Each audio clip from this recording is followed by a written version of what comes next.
Do you want us to pick them inside them or? You've got the eco tour.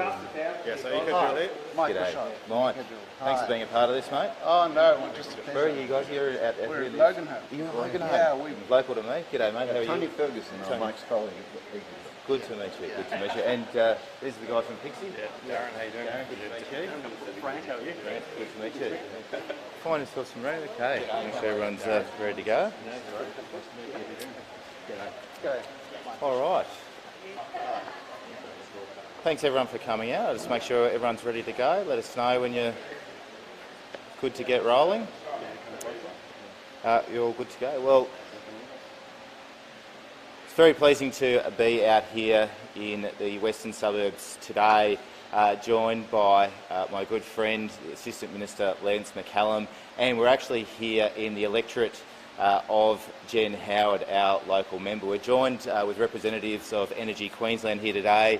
Emily, one of our graduate engineers. We've got representatives from one of our partners, Origin Energy, EcoDual and Pixie.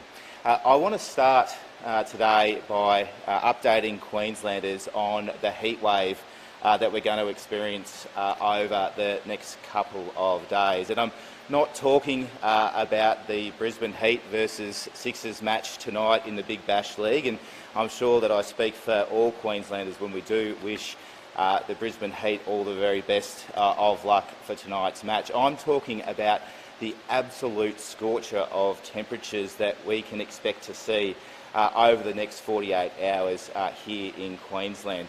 And whilst it's still quite mild this morning, we're expecting to see temperatures, for example, out here in Ipswich reaching as high as 37 degrees tomorrow. Now, that of course puts great demands on our energy system. People using air conditioners throughout the course of the day is going to see increased levels of demand and pressure on that system. The Australian Energy Market Operator is forecasting a new record peak demand tomorrow afternoon of around 10,400 megawatts of electricity demand. So that exceeds significantly the records that were set last year. But the assurance that I want to provide to Queensland households and businesses is that our energy system is ready. Now, it will be tight, but the system will be manageable. In fact, we've done scenario planning for exactly a day like tomorrow, and our system is well prepared. Queensland's previous maximum demand was 10,085 megawatts, and we're expecting over 200 megawatts extra demand tomorrow. But we think that we can manage it. We're confident that we can manage it. I'm advised that we have enough supply to make sure the lights stay on, and that's because primarily due to our decision to maintain public ownership of our energy system here in Queensland. That's seen continued investment in that system so that Queenslanders can rely on secure, affordable and today cleaner electricity supply going forward. One of the challenges that we face, of course, in our system is that peak demand is going to occur around about 6 p.m. tomorrow night. That's when everyone's going to get home from work and turn those air conditioners on, start cooking meals, etc. That coincides with sunset, and so that's why it's so important that we see all of that solar energy that's generated through the day stored in batteries across the state and deployed into the system when we hit that peak demand as the sun goes down. That means there's never been a more important time for us to be investing in initiatives like the one that we're announcing today, which is the first of its kind in Queensland, which is the rollout of the Ipswich network batteries. Now, our economy here in Queensland is the strongest in the nation. We have huge migration, yet very low unemployment, and Queenslanders, as a result, are using more electricity than ever. The solution is adding more energy storage, exactly what we are doing out here in the communities of Bundamba and Ipswich over the coming weeks. It's exactly what our Queensland Energy and Jobs Plan will deliver as well. More clean, reliable, secure supply that's made by Queenslanders, for Queenslanders and owned by Queenslanders. And Queenslanders, of course, care about the climate, they care about the cost of living, and they care about protecting each other. That's exactly what the Queensland Energy and Jobs Plan does, and it's exactly what this initiative will deliver. So I'd like to tell you a little bit about the Network Battery Program. Queensland has all of the ingredients required to lead the nation's renewable energy revolution.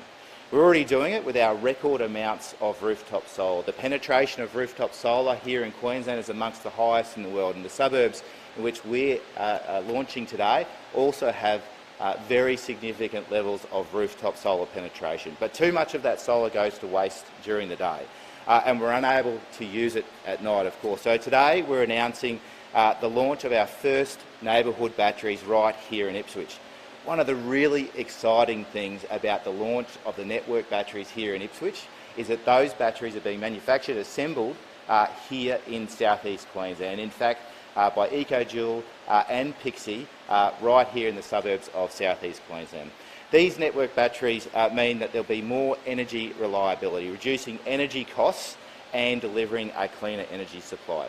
You can think about our electricity system like driving a car. The distribution system is all about taking electricity from where it's generated and driving it forward to those homes and businesses where it is consumed. With the influx of solar energy, it's like that solar energy is pushing back into the distribution system. That's like driving your car in reverse. You can do it, but you don't want to be doing it every day or every night. These neighbourhood batteries will balance that system. That means it'll be more like driving the car in reverse at all times. That means we can reduce the level of investment, the level of network augmentation that we need to do across the system. That means lower costs for Energy Queensland. That translates to lower costs for households too. We'll be able to deploy that cheap electricity that's stored in these neighbourhood batteries, of course, at those peak demand periods, lowering household energy bills every day. In total, the neighbourhood batteries that we're rolling out with this launch today are the equivalent of 230 Tesla Powerwalls. That's what we're going to be distributing. We're going to be distributing them onto power poles. We're also going to have pad mounted. There'll be 35 of them roll out in the communities around this depot in coming weeks. We'll be then looking to roll out these type of battery solutions right across the state, from this neighbourhood level scale to our network scale, right up to our grid scale, very large batteries. They'll be in areas of high solar penetration. Importantly, it will support more and more households to keep installing rooftop solar. These neighbourhood batteries will support businesses to keep installing more and more rooftop solar. That equals a cleaner energy system, that equals more affordable power for households and businesses. For Origin customers who are partnering in this launch, it means plugging in to new low-carbon solutions, helping them bust their energy bills. I want to congratulate everybody that's been involved in this initiative. We look forward to seeing it roll out in the coming weeks. And the residents of the electorates of Bundamba and Ipswich will see our pole-mounted and pad-mounted batteries rolling out 35 of them across this community over the coming weeks. I'd now like to hand to Assistant Minister Lance McCallum. Thanks, Lance.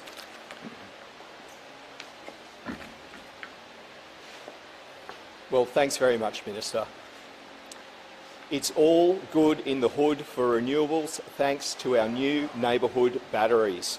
Queensland's first neighbourhood batteries are going to be installed right here in Ipswich, with 35 of our brand new neighbourhood batteries being rolled out across our city. The rollout will kick off in suburbs including Goodna, Redbank Plains and Bouval before going much broader. It's clear that Queenslanders love solar power, and why wouldn't we? We are the Sunshine State and we have some of the highest rates of rooftop solar in the world. Our rooftop solar stores the excess, our neighbourhood batteries store the excess solar that's generated during the day. They'll be storing up to around 600 solar systems worth through our local neighbourhoods, and then they'll take that stored renewable energy and put that back into our homes during the evening peak. And that's going to keep down bills for local householders.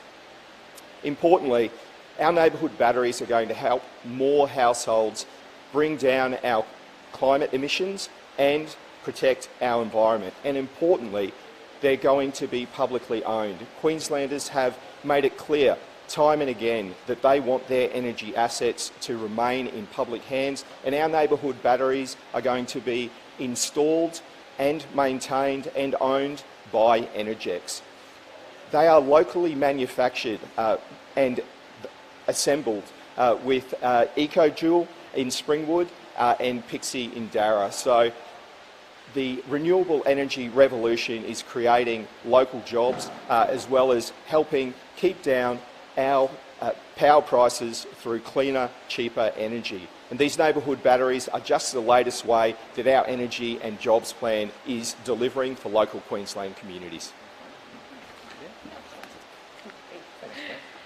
Thank you. Well, we've heard from the Minister and the Assistant Minister just how exciting these batteries are for our community and the detail of how they're going to work.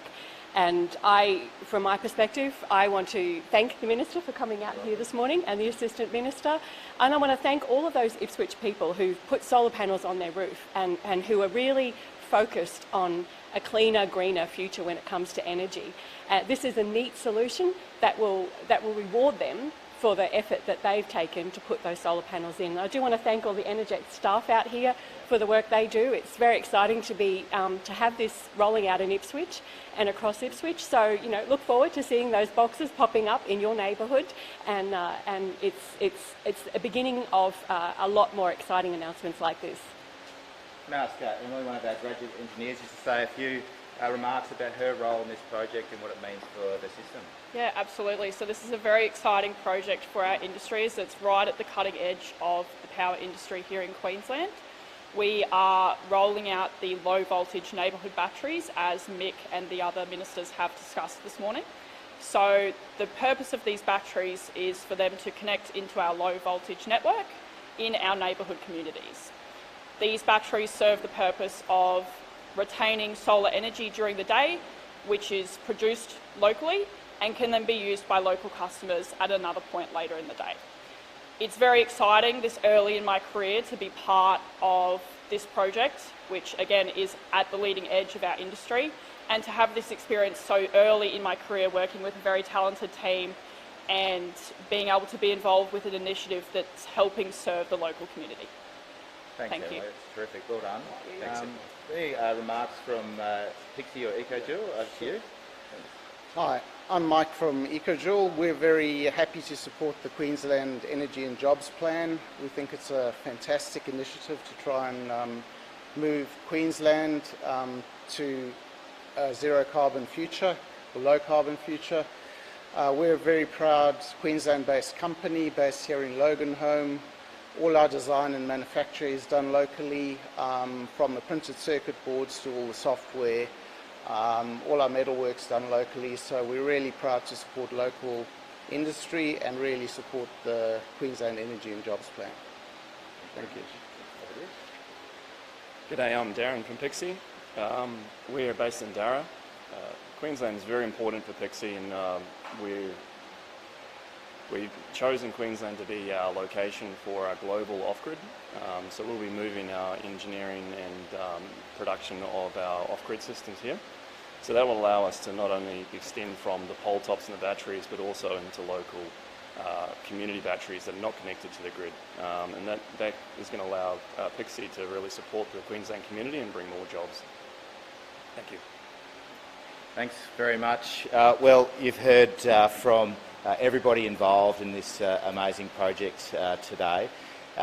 We've heard from Emily what a great advocate she is for Energy Queensland. We've heard from the local manufacturers, we've heard from the local members about what a significant difference our neighbourhood batteries and their rollout starting here in Ipswich is going to mean for all Queenslanders. There's just more proof that the Queensland Energy and Jobs Plan is already delivering on that 100,000 jobs opportunity for Queensland.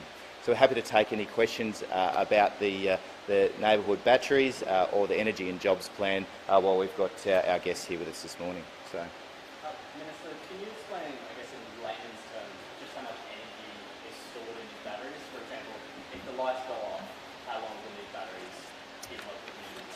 yeah, I can. So the batteries are a combination of different sizes. So we'll have pole-mounted batteries, so they'll be up on your power poles. They are 60 kilowatts, and we'll have pad-mounted batteries, which are 180 kilowatts. They'll be able to store up to around 1.2 megawatts for 3 hours, so 3 megawatt hours of storage for this local community. So that'll be able to support several hundred homes, but we'll be rolling these out progressively right across the state. So we want to be in a situation by 2030s where we see our 70% by 2032 renewable energy target, our 80% by 2035, supported by significant storage. So this is just the start of the rollout of these batteries today. It'll support these suburbs for up to 1.2 megawatts for 3 hours.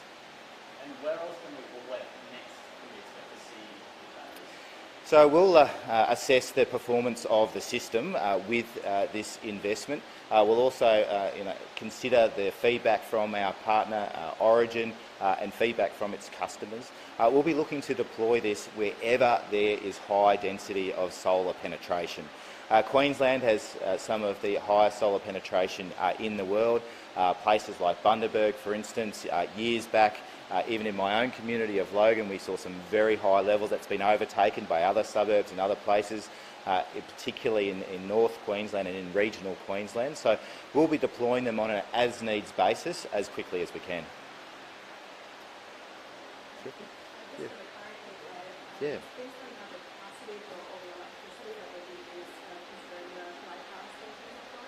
Yeah, so there are some publicly owned power stations that do remain offline. The reality is that from time to time we need to take generation units out for scheduled maintenance.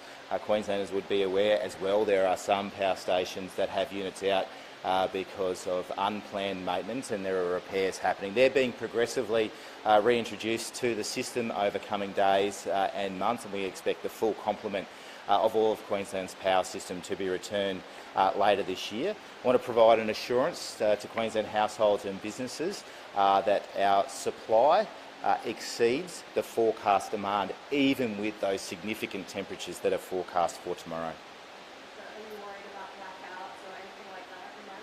No, there's no concerns about lack of supply. You will see the market operator issuing notices to encourage gas generation to come into the market, for instance. That's the ordinary course of events. Those things happen on a daily basis around the country, many hundreds of times a day, and so we're operating within a market. The most important thing to remember for Queensland is that they own their energy system. That means we're able to continue to invest in initiatives like Neighbourhood batteries.